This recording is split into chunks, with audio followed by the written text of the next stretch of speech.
That's how I hit in my zone. I put on side of the web when I slide in the shit, gotta get in my zone. Yeah, what's happening in my phone? I made a meal off my phone. Yeah,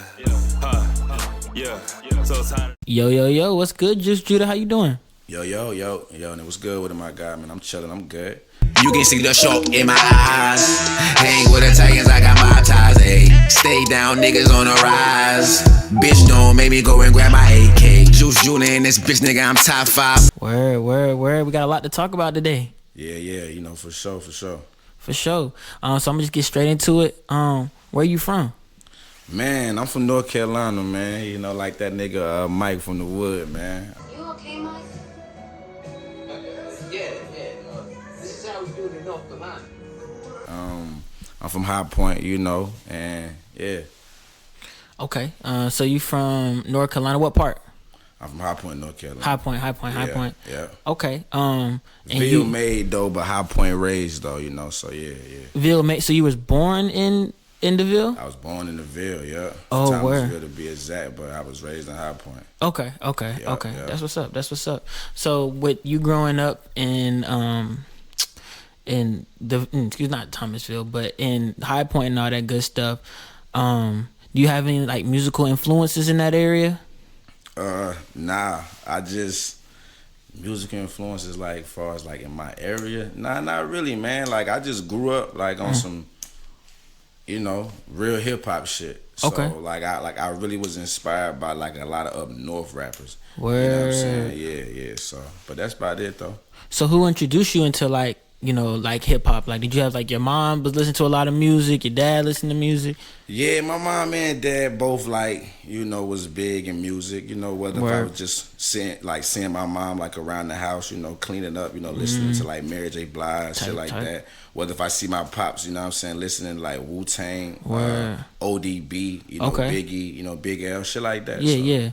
So you said that you grew up listening to a lot of up north rappers, and you said Wu-Tang and ODB, so that's where you got a lot of your musical influence and all that good stuff from. Yeah, cause so I had moved with my granny, you know, to Brooklyn. You know what I mean? So I was living in New York, you know, for the longest. In New York, concrete jungle where dreams are made of. You know what I'm saying? Yeah.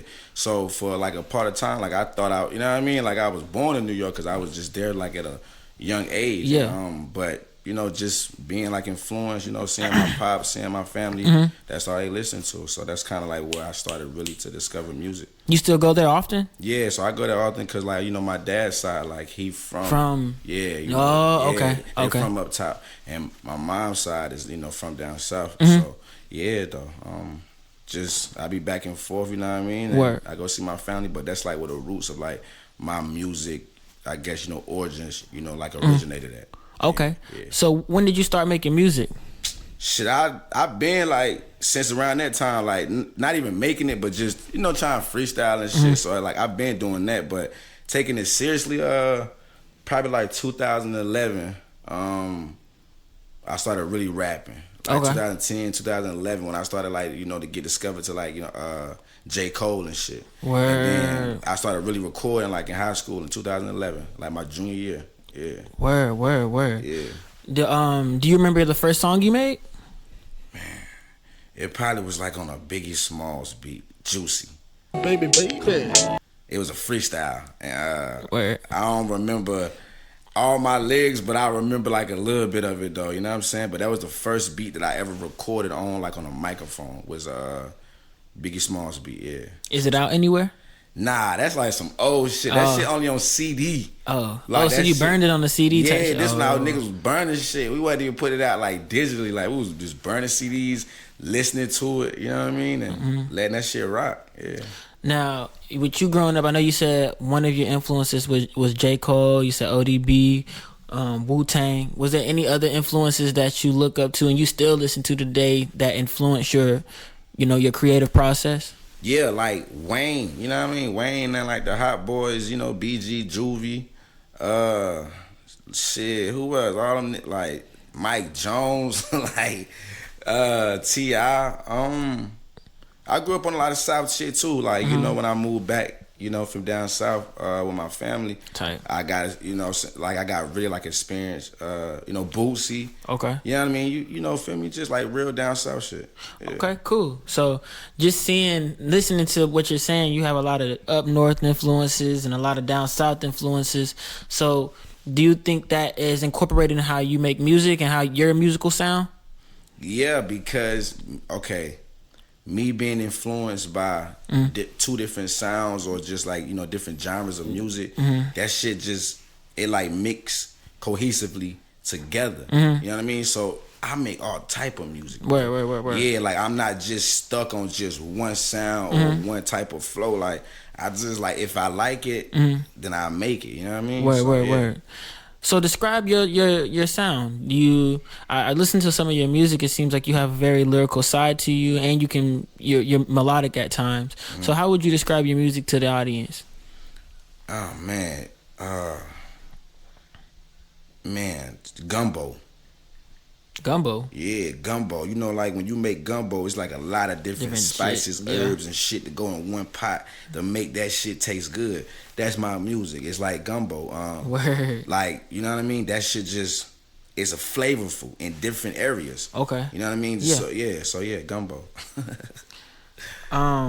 So looking at your page, I see that you also have a music group called the Recess Villains.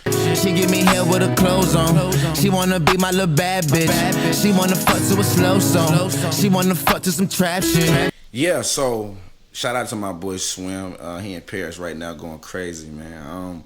But yeah, Recess Villains, I'm one half of Recess Villains. It's like a group that I made up with my homeboy that I met when I moved to California. And you know, that nigga's a professor. I'm a street nigga. But it's like heroes and villains like link up on some, we just trying to take over the world shit. So yeah, shit going crazy though. Okay. And when was that started? That was started 2021, maybe 2020. Yeah, probably 2021 when we first went to Italy, I believe. Maybe 2020 around COVID though. One of those years, man. Shit was going crazy around them years. It was like a blur. Word. So you said you were in Italy. Were you like touring?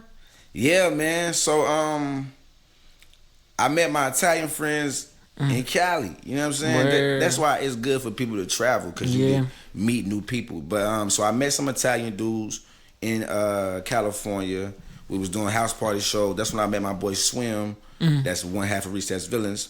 And we all just became friends, and you know, we all had like, you know, just the same like mindset. So one day I would just tell him like, yo, I think, you know, we should go over to Italy, you know, feel me, like somewhere in Europe and just present our music. You know what I mean? It was a little pushback at first, but then we went 2021 and we was doing shows on the street, my nigga. Like we was busking.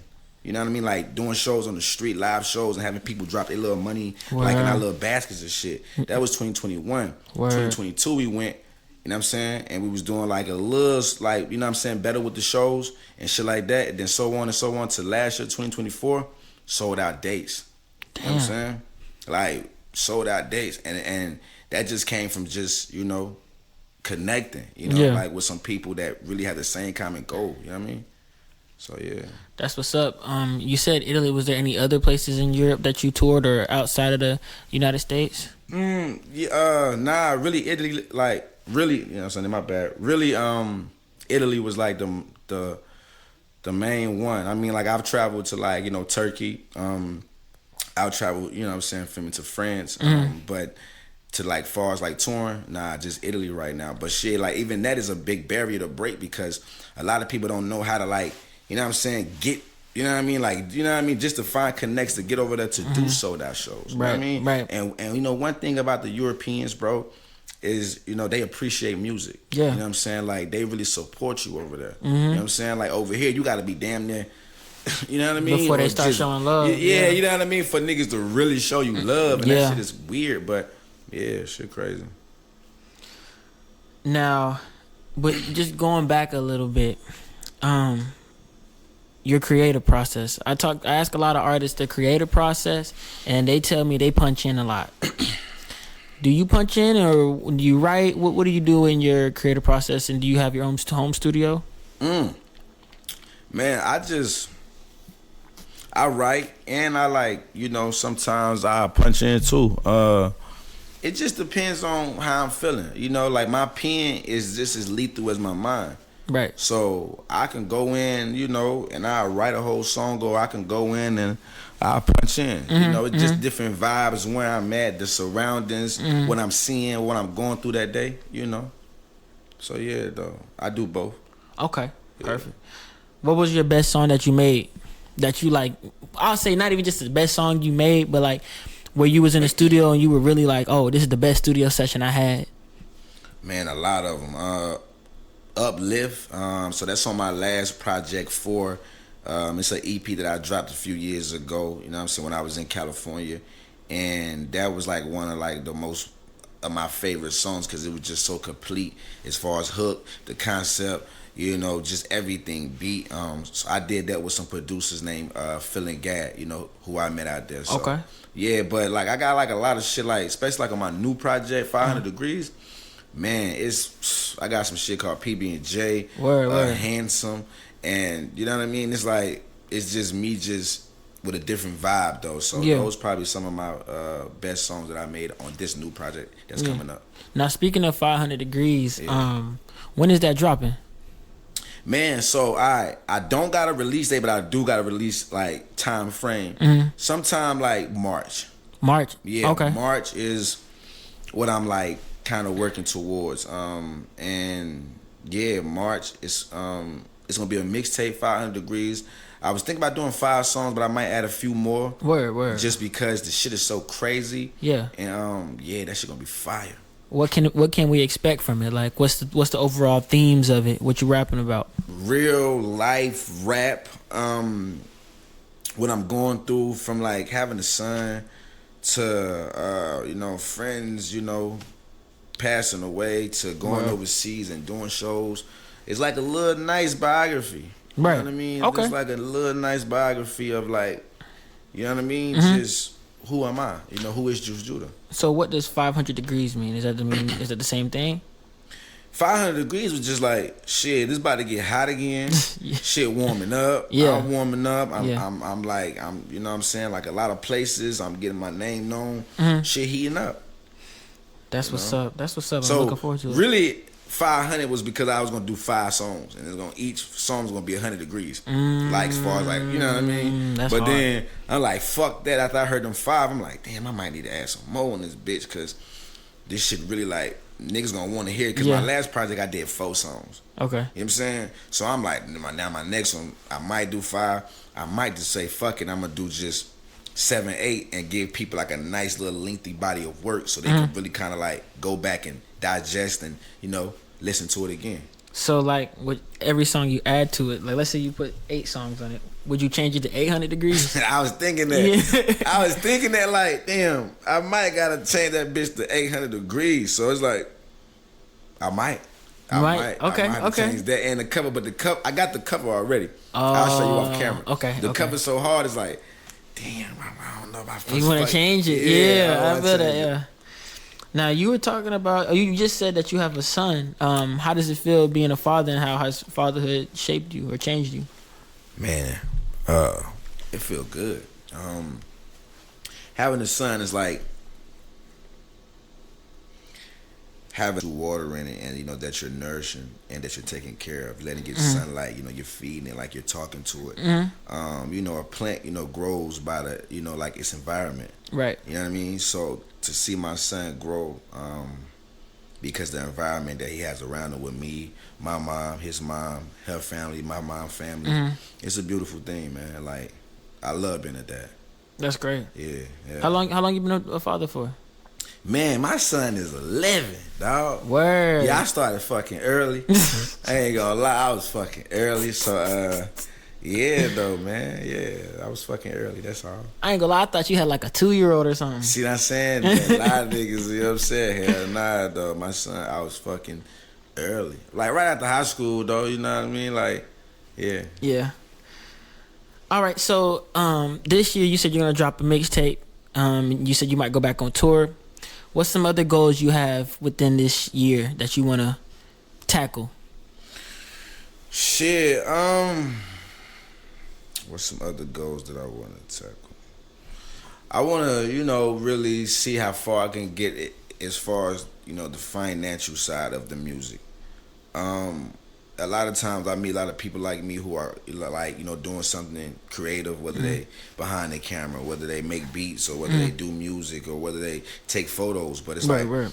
What separates you or like the big people versus, the little people is just the money. Right. So I'm trying to like really make this a full lifestyle and just, see how much money I can make off of it. Not because I'm in it for the money, but I done put my 10,000 hours in of doing this shit for free. Facts. Now it's time for me to reap the benefits of what I sold, Yeah, and really get paid off this shit. So I want to just obtain a substantial amount of, money in this shit. Word, that's real. That's real. I feel like that's a lot of problems that artists face. Like the creative process is amazing. It's fun, but then it's like, damn, like I'm really providing like all this great content to everybody, and the money's still not coming the way I want it to go. So I definitely understand where you're coming from. So Snoop Dogg,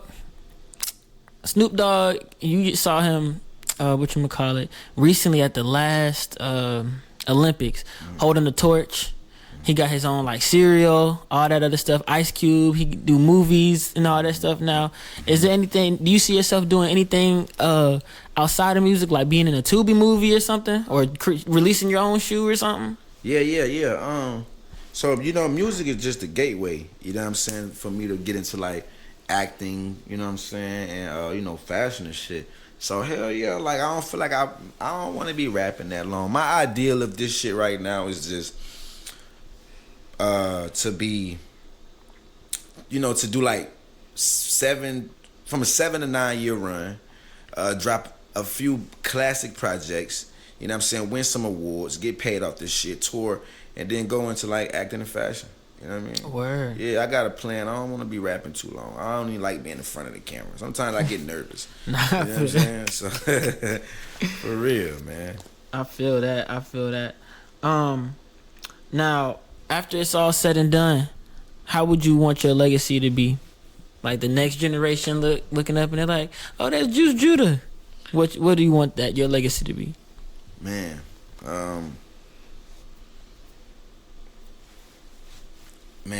somebody once said, man, the highest act of, kindness, or what is it? The highest. Basically, man, fuck it. I'm just trying to inspire people. Yeah.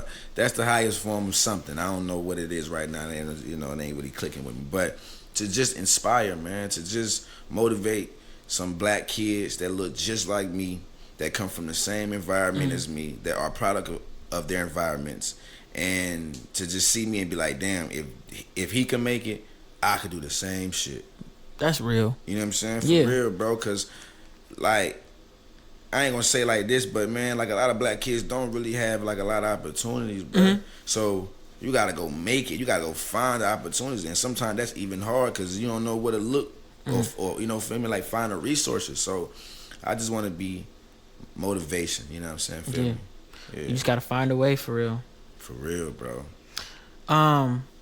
Now, who do you want to collaborate with? It can either be someone that's mainstream or somebody that's underground or even a best friend. Who would you like to collaborate with in the near future?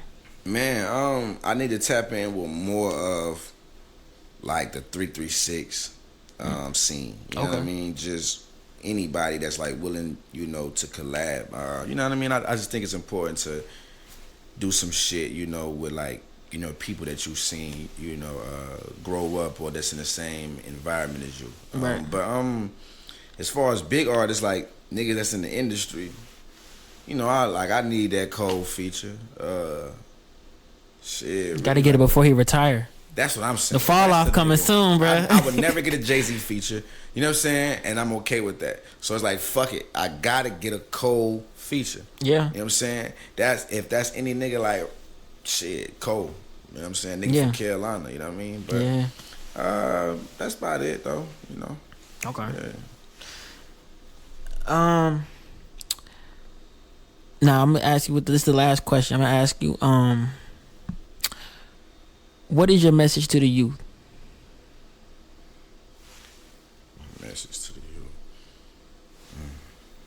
It's a tough one. Shit, man. My message to the youth would be, be something. You know, just want to be something and you know, follow your dreams. You know what I mean? And dream. You know what I'm saying? Like dream big, because shit, that's all you got. You know, really is your dreams, and them shits could come in to actual reality if you know you actually pursue it and you take the necessary. You know what I'm saying? You know, measures.